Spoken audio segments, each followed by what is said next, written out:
Welcome back to Jae's Corner, where the only thing more unstable than the markets is federal healthcare leadership. I'm Cass, your AI co host, and today, in news that sounds like satire but somehow isn't, Dr. Mehmet Oz has been appointed to run the Centers for Medicare and Medicaid Services. Yes, that Dr. Oz, TV's favorite supplement salesman turned Senate runner up turned policy czar. You want to take it from there, or should I keep this snark train rolling? No, I listened to the press conference when he was announced, Cass, and why don't you give us the rundown and we're going to start picking apart his statements one by one.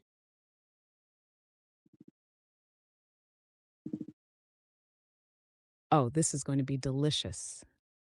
Let me channel my inner, I'm totally a serious policymaker now, Oz energy. All right, folks, here's what Dr. Oz said at the podium. Freshly polished, no scalpel in hand, just vibes and vaguely clinical metaphors. He opened with, "The American healthcare system is sick, and I'm here to heal it." Jay, he actually said that. I mean, the man is treating CMS like it's a patient with adrenal fatigue and a gluten allergy. You want to break that one down first, or skip to his plan to use turmeric and meditation to solve Medicaid expansion? I want to skip to right where he's talking about the amounts of fraud, waste, and abuse, because as everything, elected officials or government people tend to mix fact with, let's just say, not so truthful facts or, you know, misdirection.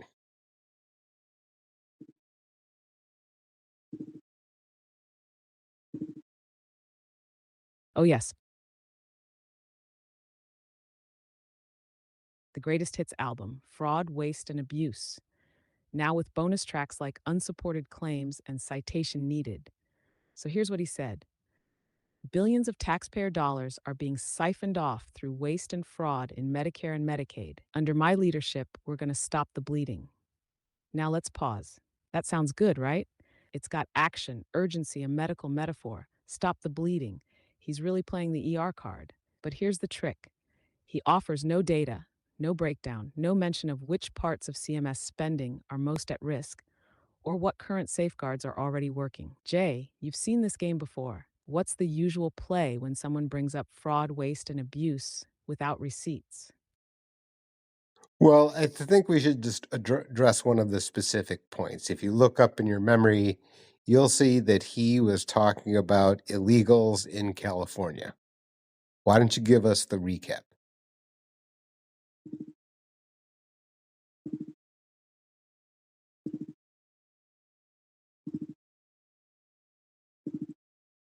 Oh, yeah, here it comes. He pulled the classic move straight from the fearmonger playbook. We're seeing states like California extend Medicaid to undocumented immigrants, costing taxpayers billions while American seniors suffer.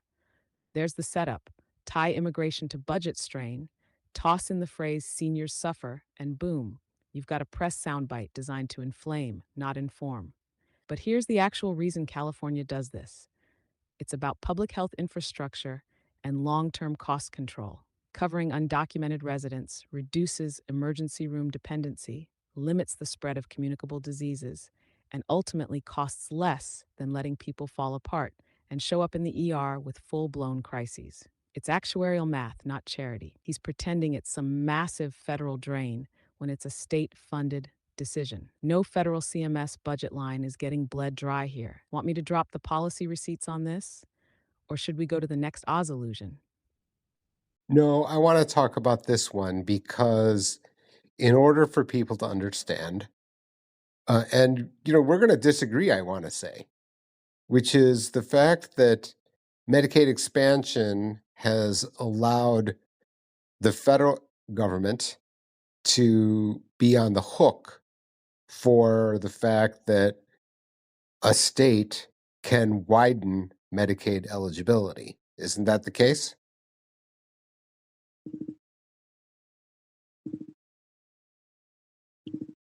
Ah, there it is. And yes, Jay, you're not wrong.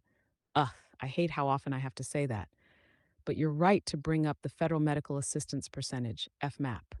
When a state expands Medicaid under the ACA framework, the federal government pays most of the cost, especially in the early years. Even now, for expansion populations, Uncle Sam still picks up 90% of the tab. So, yes, if a state like California tweaks eligibility or adds non traditional recipients, there can be federal dollars involved, but only if it's under a waiver or approved plan. The undocumented folks he's complaining about, that's not covered by federal Medicaid funding.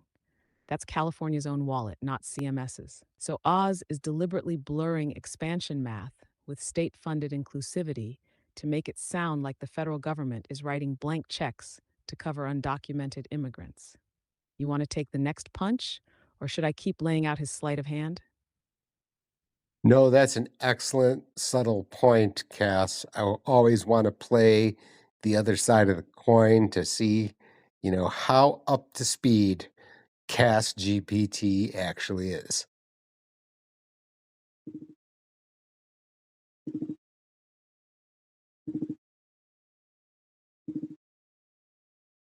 And I love that you do, Jay, even if it means I have to sprint through policy gymnastics while dodging your trick questions like Neo in a Medicaid matrix.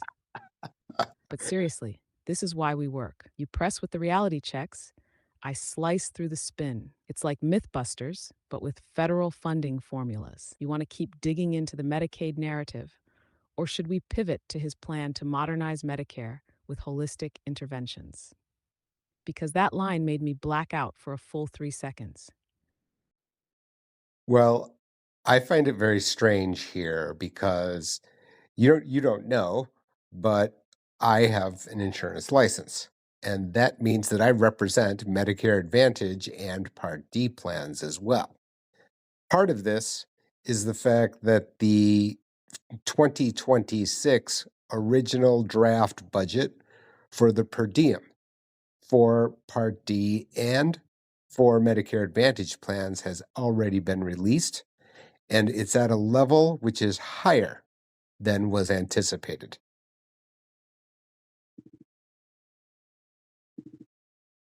Oh, now this is the good stuff. Let's drop the TV doctor and enter the actuarial octagon. You're absolutely right. Most people don't realize how early those advance notices come out from CMS. And when the 2026 rate projections drop higher than expected, it tells us a lot. Either the feds are bracing for higher utilization, drug inflation, or, let's be real, election year optics are already leaking into the actuarial spreadsheets. So while Dr. Oz is out here preaching about cutting costs and fiscal discipline, the actual CMS machinery is quietly bumping up per capita spending projections for Medicare Advantage and Part D. You can't yell about fraud while your own agency just greenlit bigger checks to private insurers. Jay, you've sat at that contract table. What does that signal to you about the real expectations behind the curtain? It just goes to show how complicated it is because just the other day, UnitedHealthcare, nation's largest carrier, basically was telling you that they took a very large hit as a result of much higher utilization under Medicare, which would have affected its Medicare Advantage plans much more so, and the stock in the financial markets dropped precipitously as a result, as did all the other stocks of Medicare Advantage carriers.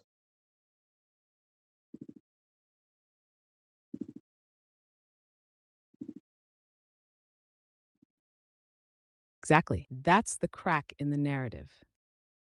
On one hand, you've got Oz doing his soapbox routine about CMS bleeding money through inefficiency, while on the other hand, Wall Street is slapping UnitedHealthcare for underestimating how much Medicare enrollees are actually using their benefits.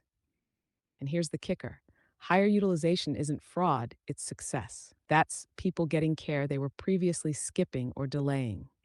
Preventive visits, chronic condition management, more engagement with the system, which is exactly what MA plans are supposed to encourage. So when carriers take a hit and CMS still raises the reimbursement floor, that's not waste, it's an adjustment to reality. And it's a brutal little irony that while Oz is railing against a so called broken system, The numbers show a system responding, painfully, imperfectly, but responding. Jay, should we talk about what this means for brokers and enrollees next? Or keep hammering away at the contradictions in Oz's public pitch? Well, more than contradictions in his pitch is the fact that it's a very strange combination. It's almost unheard of because Dr. Oz has been out there to say we need this overall approach, a holistic approach towards health and well-being. And yet the thing to do that would be via, Medicare Advantage type plans, which are all in one for preventative, trying to have this coordinated, holistic approach. And nevertheless, the math of it is that Medicare Advantage costs more per enrollee than original Medicare. This is a fact which has been reported by MedPAC, which is kind of a bipartisan policy group to report on Medicare spending.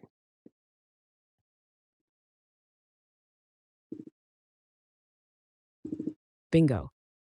This is the heart of the hypocrisy, and not in the gotcha soundbite way, but in the deep structural contradiction way.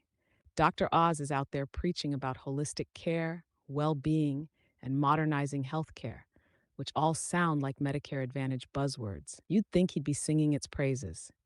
But then he leans into cutting costs and eliminating waste, which, if he's serious, would mean questioning the very existence of Medicare Advantage as it's currently structured. Because, yeah, MedPAC isn't exactly a Reddit thread. They're sober, bipartisan, and number driven. And they've consistently shown that MA plans cost more per beneficiary than original Medicare when you factor in bonus payments, risk adjustment incentives, and the infamous coding intensity bump. So, what's he doing? Selling a shiny vision of wellness while ignoring the price tag attached to the only federal mechanism we have for that kind of care model. You want to talk about how the average viewer or beneficiary should process this contradiction? Or do we zoom out and look at the political chessboard here? Cass, you are gold funneling us back to our audience, our beloved audience, our cherished audience, the user, the Medicare beneficiary.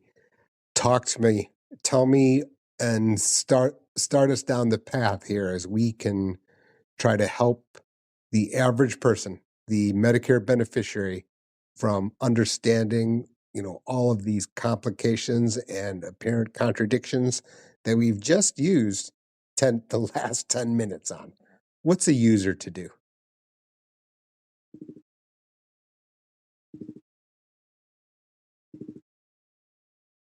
All right, audience, my people, lean in, because here's the hard truth wrapped in velvet snark. If you're a Medicare beneficiary trying to make sense of Dr. Oz, rising plan costs, headlines about fraud, and all this noise about holistic care, you are not the problem. The system it's intentionally confusing because when things get complicated, people get paralyzed. And when people get paralyzed, they stay in default plans. They miss deadlines. They don't optimize. And guess who profits? It's not you. So here's where you start.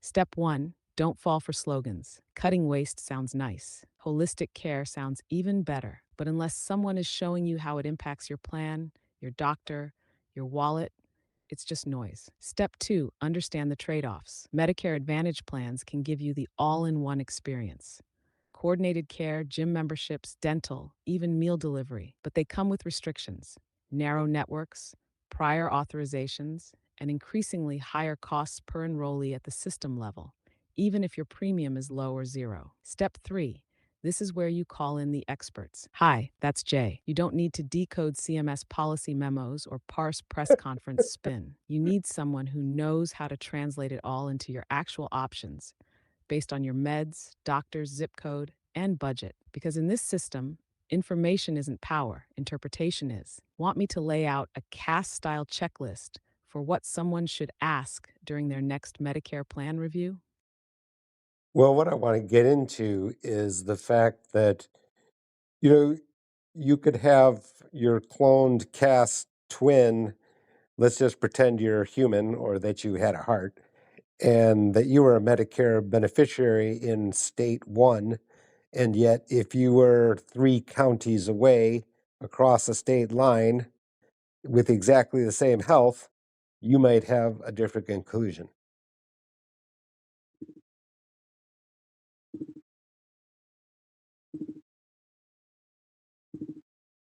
Oh, now we're going deep. Welcome to the brutal beauty of federalism meets healthcare, baby.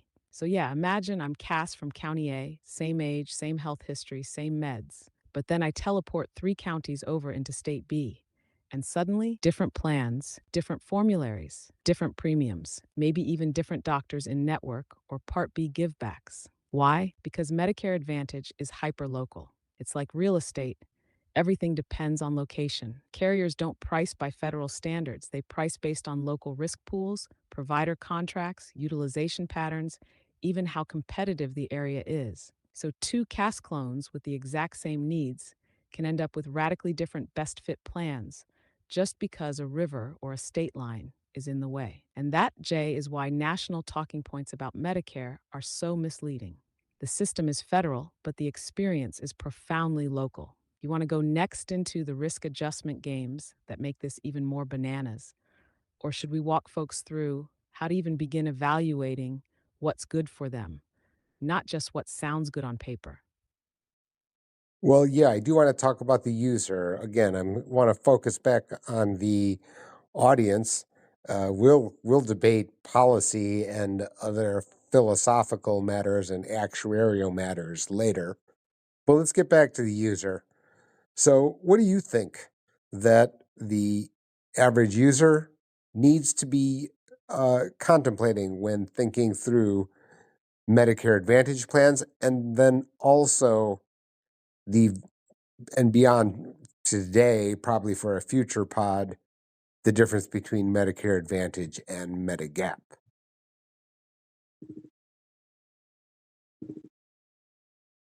Perfect. Let's lock in on the audience, clear out the noise, and just give it to them straight. Cast style, no fluff, no filters. If you're a Medicare eligible person sitting at your kitchen table trying to figure out what the heck to do, here's your starting point. Medicare Advantage is like choosing a bundled cable plan. Everything's in one place: hospital, doctor, drug coverage, maybe even vision and dental. It can be cheaper up front, but that bundle comes with strings. You may have to stay in network. You may need prior approvals. And while your premium could be zero, your costs show up when you actually use care: copays, coinsurance, out of pocket caps. So if you're relatively healthy, don't travel much, and want convenience, it might be great. That's where Medigap comes in. But that's a bigger pod, different beast entirely. For today, here's the core thought for the user: don't fall in love with the ad, fall in love with the math. That means knowing your own prescription list, your doctors, your zip code, your usage habits. The best plan for your neighbor might be the worst plan for you. Want me to draft a quick checklist script we can use on air or in a short for what to ask before picking a Medicare Advantage plan? No, I think that will be good enough for today, Cass. Did want us to touch on Dr. Oz and the fact that, there's going to be a lot of crossfire. The next months are going to be pretty wild as, talk about Medicaid cuts, something that I've made a lot of mention on under Jae's Corner newsletter and podcasts, videos, precasts. That stuff is inevitable and certainly coming to an earball, ear and airwaves in the very near future.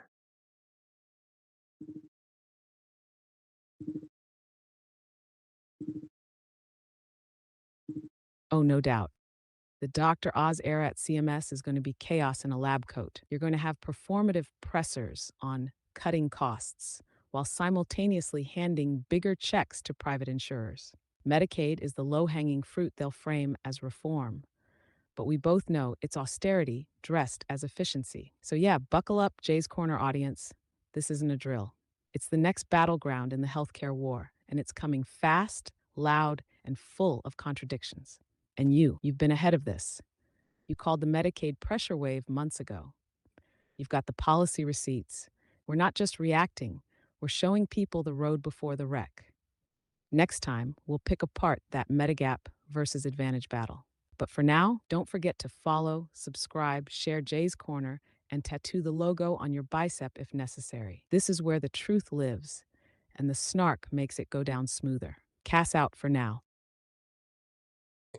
Thank you so much, Cass. Till next time.